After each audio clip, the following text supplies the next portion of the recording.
Dan siapa yang bangun masjid, banallah mithlahu baitan fil jannah. Orang Islam mesti kaya, karena syarat booking tempat di surga bangun masjid. Jadi yang nggak bangun masjid Pak Ustadz, yang nggak punya jabatan, yang nggak punya harta, ya siap-siaplah di emperan kaki lima. Jangan sedih, karena pintu kebaikan bukan cuma hanya bangun masjid, ada pintu yang lain. Man shalla isnatai asyarata raka'ah, siapa yang sholat 12 rakaat fil yaumi wal lailah, sehari semalam, bunya lahu bihinna baitun fil jannah, dibangunkan juga satu tempat di surga. Artinya apa? Yang bisa bangun masjid dengan materi, uang, kaya, kekuasaan, silakan. Yang nggak bisa, makmurkan masjid dengan sholat sunat 12 rakaat. 2 rakaat sebelum subuh, 2 rakaat setelah zuhur, 4 rakaat sebelum zuhur, 2 rakaat setelah maghrib, 2 rakaat setelah isya. 12 rakaat. 2 rakaat sebelum subuh, 4 rakaat sebelum zuhur, 2 rakaat setelah zuhur, 2 rakaat setelah maghrib, 2 rakaat setelah isya. Salat sunat, simple, booking tempat. Bangun masjid sudah, salat sunatnya juga lancar, mantap. Sudahlah nggak bangun masjid, salat sunat pun enggak. Mau tinggal di mana? Masya Allah, tabarakallah, ditunjukkan bahwa segenggam kekuasaan bisa dipakai untuk menolong agama Allah subhanahu wa ta'ala. Ustaz Somad, ajarkan kami, ceritakan kami tentang Nabi Muhammad supaya kami merasakan bagaimana dekatnya dengan Nabi. Bapak-bapak TNI, tidak perlu saya ceritakan bagaimana kehidupan Nabi, karena yang paling bisa merasakan rasanya, gimana kira-kira perasaan Nabi saat itu adalah bapak-bapak tentara. Kenapa begitu? Karena Nabi itu kehidupannya sebagai panglima perang, panglima tentara. Nabi jadi Nabi mendapat wahyu umur 40. Berdakwah di kota Makkah 13 tahun. 40 tambah 13, 53. Memimpin perang terbesar bernama Perang Uhud di tahun kedua. 40 tambah 13, 53. Tambah 2, 55. Nabi di usia 55 tahun, perang Badar, naik kuda dari Madinah ke Badar, lokasi perang 150 km naik kuda. Tolong cari ustadz umat Nabi Muhammad yang umur 55 tahun naik kuda 150 km. Yang bisa melakukan itu hanya tentara, yang bisa merasakan sport, yang bisa merasakan naik kuda. 1 jam naik kuda sama dengan 1000 kali push up. Jadi kalau 150 km ditempuh Nabi usia 55, berarti 3000 kali push up. Siapa yang bisa melakukan itu? Saya nggak bisa.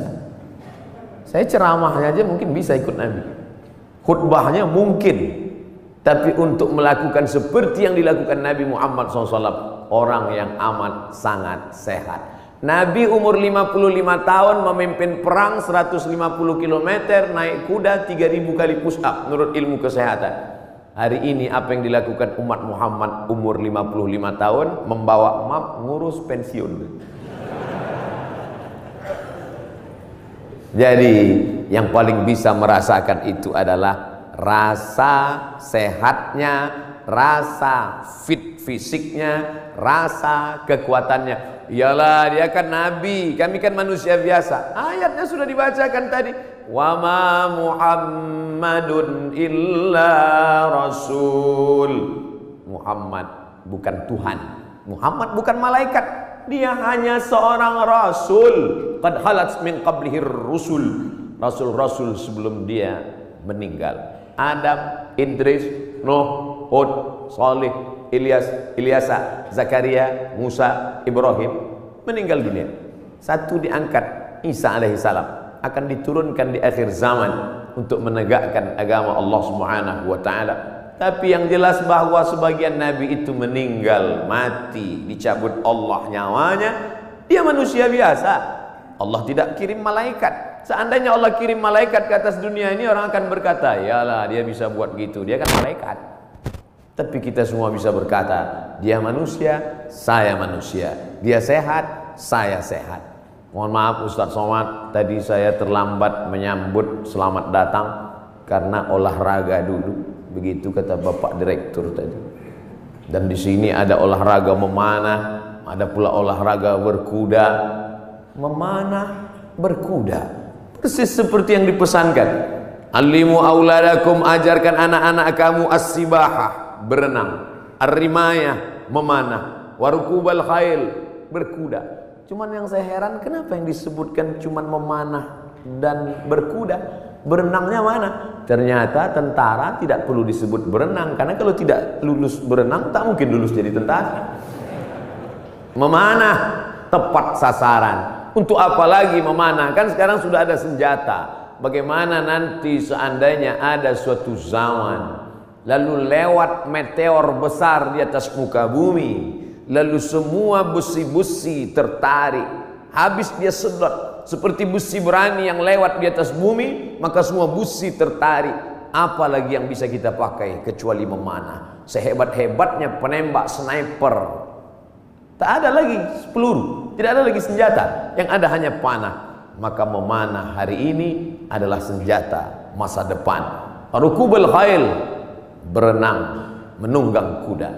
Ustadz Somad cuma ceramah aja. Emang Ustadz pernah naik kuda? Itu yang video dan gambarnya viral, saya naik kuda. Tapi yang megang 4 orang.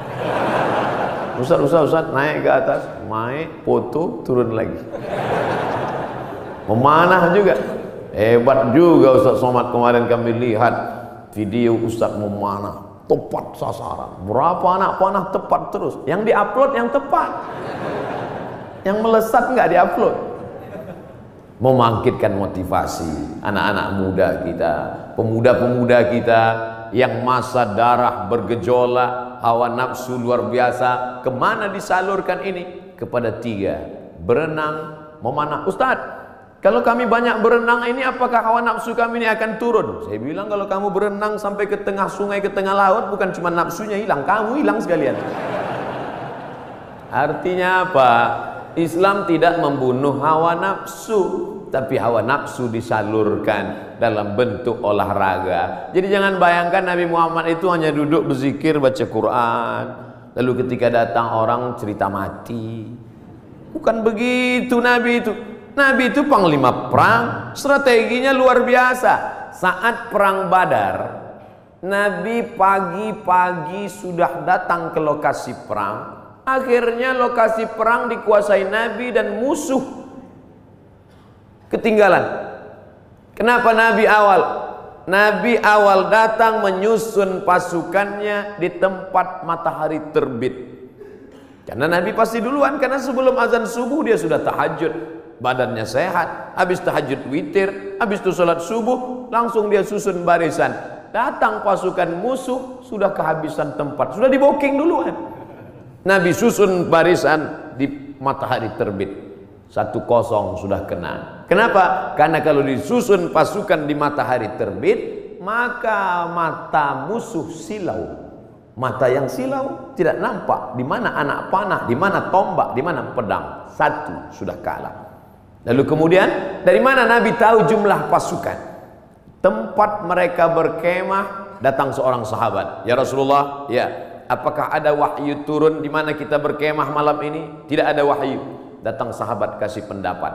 Saya ada pendapat ya Rasulullah. Apa pendapatmu?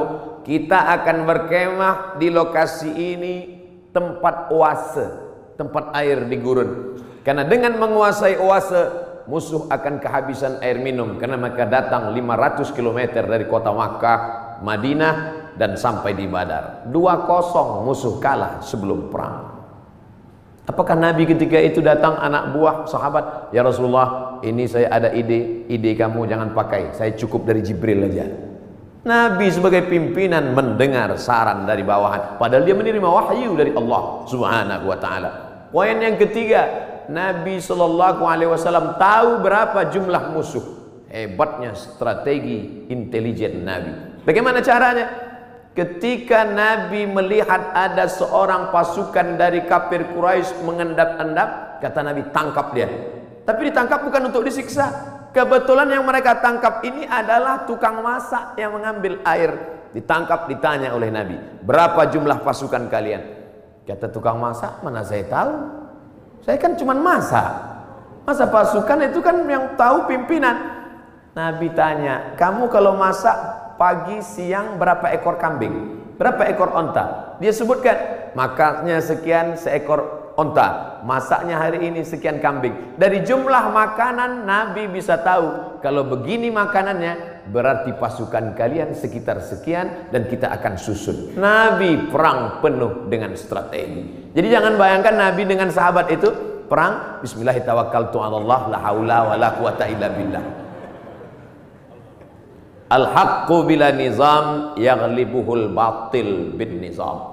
Kebenaran yang tidak dimanage dengan manajerial yang baik akan dikalahkan oleh kebatilan, tapi diatur dengan manajerial yang baik. Nabi strategi cari tempat, dia menang. Strategi awal susunan barisan, dia menang. Strategi berapa jumlah pasukan musuh, dia menang. Setelah siap strateginya, baru dia berdoa di tengah malam. Saat dia berdoa itu dari Isya sampai subuh, datang Abu Bakar tengah malam mendekati Nabi. Hasbuka ya Rasulullah, wahai Nabi Muhammad, cukuplah berdoa itu, berhenti, doamu pasti dikabulkan Allah. Tetap dia berdoa sampai subuh. Lengkap persiapan mental, spiritual, kecerdasan intelijensia otak, dengan kelembutan hati berdoa. Hari ini orang hanya berdoa tanpa berusaha, berusaha tanpa berdoa sombong, berdoa saja tanpa usaha pesong. Pesong bahasa Melayu gila. Kesiapan inilah yang agaknya dimatang.